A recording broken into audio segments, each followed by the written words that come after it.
Hey, you. I hope you're having a good day or a good evening or whenever you've dropped in with us. I'm so glad that you're here. Today is Hippy Dippy. So, this is our hip workout. This is so important to me as someone who has had both hips replaced. Yoga and Pilates and Tai Chi is kind of my side hustle. I actually come from a professional dance background. And due to genetics and the stress of dancing, I blew out both of my hips and had to have them both replaced about 5 years ago. So I have had to do a lot of special attention both before my surgery when I was babysitting my hips and after my hip replacement when I was trying to kind of get range of motion back.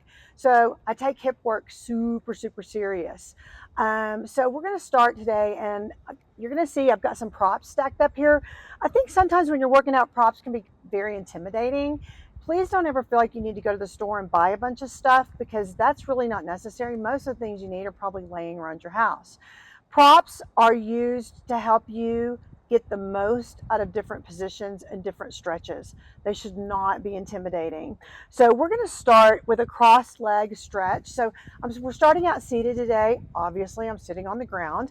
And I'm going to show you a couple of ways to start our hip stretch. And we're going to start it kind of on the easy end, and as we progress it'll get a little bit more and more difficult, but I'll give you lots of options. Okay, so remember, particularly when you're working your hips, this is so important. There's not the one hip stretch. We have to do a variety of hip stretches. We've got our hip flexor. I need to work to the front of my leg. I need to work to the back of my leg. This is a ball and socket joint, so I need to work all of the muscle around the area of the hip. So we're going to start out sitting up tall, and we're going to take one leg across. Now, when I take this leg across, I'm going to hug it to my chest. If this is uncomfortable, I have a pillow here. Just grab you a pillow. You can put it under that hip, and it may give you a little more comfort. Okay, I also have a block that's going to take you up a little bit higher if you want to. And I even have a towel. So if you don't have any pillows laying around, you can take a towel, wedge it underneath here. You'll see lots of classes sometimes use blankets, but you've got plenty of stuff laying around your house that you can definitely use to raise this to make it more comfortable if you need to do that. Okay, so I'm going to cross this leg and I'm going to hug my knee, and as I do this I'm going to twist around, and as I do I'm going to pull the knee towards the chest. My backhand's pushing me up super duper tall. Stretch, stretch, stretch, stretch. 1, 2, 3. My legs are going to go out in front. And I take a hamstring stretch right here. Now, I have a strap right here. You can also use a belt. You can use a scarf. You can use a yoga strap if you have one. You can use a towel. So I have a strap, and I can pull myself forward to make the very, very most out of this hamstring stretch. Stretch, stretch, stretch. If you don't need a strap and you can reach your feet comfortably, lifting those heels up, make sure you put your shoulders down to get a little more stretch right there. Now let's go to the other side. Crossing the other leg, hug, twist, sit up tall, and I pull my knee to the chest. More and more. 3. Back to the front and relax forward. All right, now we're going to take it a little bit harder. If you want to, you can stop your video right now and do a couple more sets of this. But to make this a little harder, one thing that I want you to know is you can cross this leg over. If you have the flexibility, you can cross the leg underneath. You can add a block right here under that hip once again, or not. Twisting around, stretch, stretch, stretch. If this isn't going to happen for you, leave the front leg straight like we just did. You can do another set right here. Stretch, stretch, stretch. Back to the front, releasing that block, forward, and lift. Other side, crossing under. I'm crossing my other leg under, but remember, you can keep it straight. Hug. Here's the real trick. Pull and stretch. 1, sitting up tall. 2, 3, and release. And forward. Shoulders down, lift the chin. Ow. And release. Next stretch. I'm going to pull this foot in. Let this knee drop down. I'm going to lean forward towards my foot. Now, if this is uncomfortable, once again, wedge a block, a towel, a blanket underneath this leg for support. Reaching forward, Lift the chin. 1, 2, 3. And release. Let's go to that other leg. Pull it up. My foot's flat. This leg's coming straight off the hip.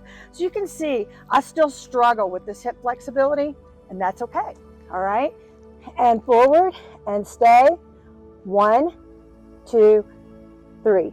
And release and relax.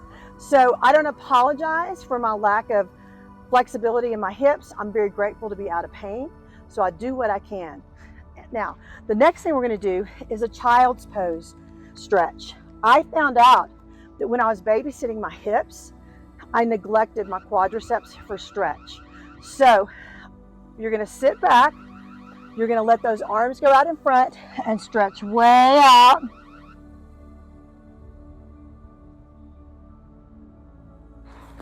And come back up. So we're stretching right here on those quadriceps because this is the front of my hip section. And you see me using my notes because I want to make sure I don't miss anything. We want to make sure that we get a really good stretch. I'm going to do that one more time. You can put your hands behind also. Head goes down. And back up. 1, 2, 3. Nice. Now we're going to go into the right leg for a lunge right here. Now I'm going to stretch the front of my hip. So I'm going to stretch. Now I have a couple of options here. I can put both hands down and stretch. I can put one hand down, or I can put my knee down and stretch. And I'm really stretching to the front of that leg. Big stretch. Now, 1, 2, 3. Watch this. You're going to sit back.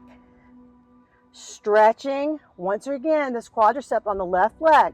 If this is uncomfortable, grab a block or a cushion, put it under this leg, buy yourself a little help right there. Stretch, stretch. Very good. Now, from here, staying on the same leg, I'm going to drop over on that hip and I'm going to fold my front leg forward, and I'm working a modified pigeon pose. So I've got this leg bent. I'm going to take the leg behind me, and I can bend it or stretch it. Once again, I can use a block or a strap right here. A block or a towel or a pillow. I'm going to come down here and stay. 1, 2, 3. Coming up. This is the trick. I'm going to turn sideways because this is a way better view for you. And I'm going to turn sideways. I'm going to take that right leg because that's the one we've been working with. I'm going to cross it in front. I'm going to lift up my other foot.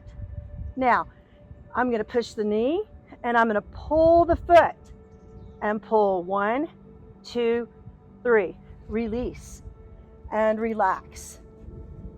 On the left side. Now we're going to do the other leg. So you're going to come up into that lunge, however you want to work. Remember here, or drop your knee, but I'm stretching the back of this hip, getting forward. Remember, we want to get all the way around. 1, 2, 3. Sitting back, and you may need some help right here. You may need to raise this up just a little bit. Stretching. You're going to feel this on the opposite quadricep. 1, 2, 3. You're going to roll out to that hip and bend the front leg. Okay? Now, if your leg's bent way into your body, that's fine. You can take it out a little bit more for a little bit more pigeon. Even better. You can also wedge your block underneath this hip if you need some support.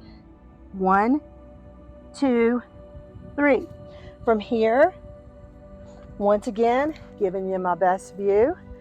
Back around, up, cross that left leg, whoops, over, push the knee, pull the foot. 1, 2, 3. And release and relax. All right, very good. Now, from here, we're going to do a bridge pose for hip strength. Okay, so you're going to lay down, and this is also great for our pelvis. This is great for interior muscles. I'm going to lay down here, grabbing my feet. I'm going to push up because I want hip strength as well as flexibility. And down. And again, up. And down. And one more. Up. And down. And release. Now, we're going to stand up, and you can stand up any way you want, no judgment. And I'm also going to pull a chair over. So I'm going to be gone for just a second, but I'll be right back, okay?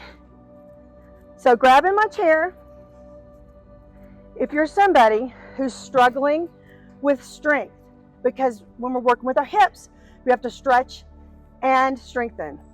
So we're going to do some squats, and I can do squats without weights. These are air squats. So I can squat down and stand up. If that feels not very stable, I can sit down, and using my chair, I can stand up. And I want to do at least 3 sets of these. And up, and again, and up.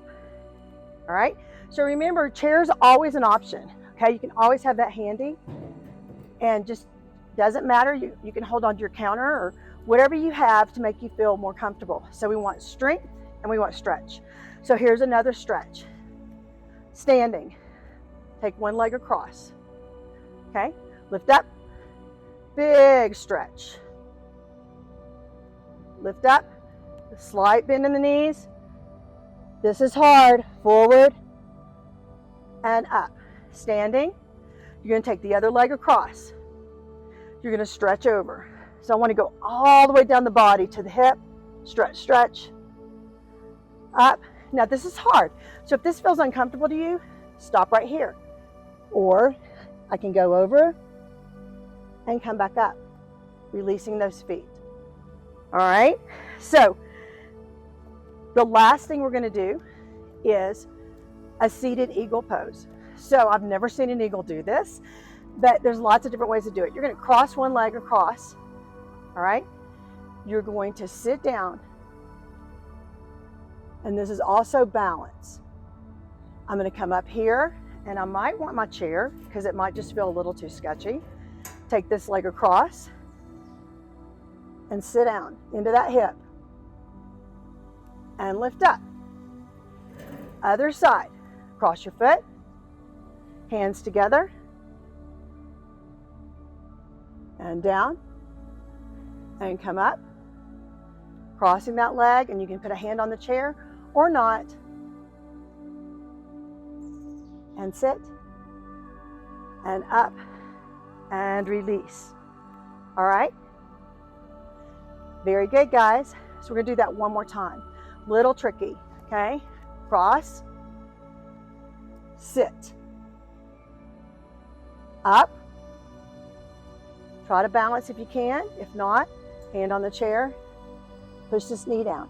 You can also do this seated, up, cross, sit, up, cross, push. Let's look at this hip stretch seated, which is one of my favorite things because I can do this if I'm watching TV, if I'm just hanging out. Great hip stretch. Sit up tall, always. Cross, hand on knee, other hand on foot, push.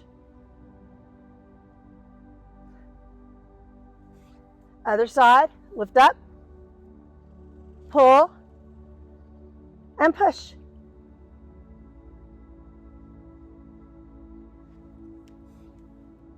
Right, so your hip stretches, that kind of works a lot of different areas of our hip. And I've had a lot of success with this sequencing. And you can go through this several times. You can pick one exercise and say, okay, I'm gonna do 3 sets, or I'm gonna do 5 sets. But you wanna be very consistent in your hip work. And you wanna remember the key to good hip work is stretch and strength. Thanks for joining me. That's it today.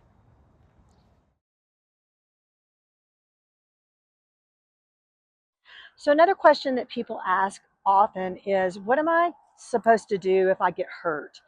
Sometimes we get hurt when we're exercising. Sometimes we get hurt when we're doing nothing. Sometimes you wake up from your sleep and you hurt yourself at night. One of the things that you really want to try to teach yourself is ways to keep going. So, for example, I've had double hip replacement. I also have a plate in my ankle from a hiking accident.